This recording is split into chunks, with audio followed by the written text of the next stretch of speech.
तांदूळाला भाव नाही, गव्हाला भाव नाही, सोयाबीनला भाव नाही, डाळव्याला भाव नाही, भंगारला भाव नाही. सांगा आता काय करायचं, कसं करायचं. आता गाड्या काय घेतलेली विकू शकत नाही, कोणी गाड्या घेऊन नाही राहिलं.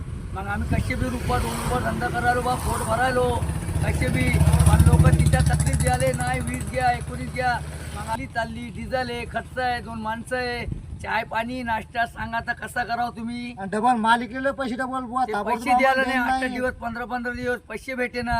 तर आम्ही काय आता उपाशी राहू, काय करावं तुम्ही इकडे सांगा नगदी आता पैसे आम्हाला. द्यायला लागतात. बाई 5 रुपये कधी असली बाई म्हणते 10 म्हणते बाई माझ्या दादा बाई 5 रुपये दे रे, दादा 5 रुपये दे, कसं करावं. आणि आमच्याजवळ चिल्लर नसते काही ना, आमचे 5 रुपये 10 रुपये असे तर डबल आता शिल्लक रोजच्या रोज. लेकरं बाळ लहान आमचे काही मोठाले नाही बा, कमवसारखे आमच्यावर काही वावर नाही, शेती नाही. हातावर कमवणं, हातावर खाणं आहे. आमच्याकडे पाहत थोडा बहुत रहीम करावा, गरीब माणसं हो. कोणाला जर दया येत असेल तर आम्हाला कमी कमी वर्षाला 2-2 पोते गव्हाची देऊन टाका आमच्या घरी लेकरा बाळाला. तेवढा तुम्हाला आमचा आशीर्वाद लागेल. पुण्य लागल बा.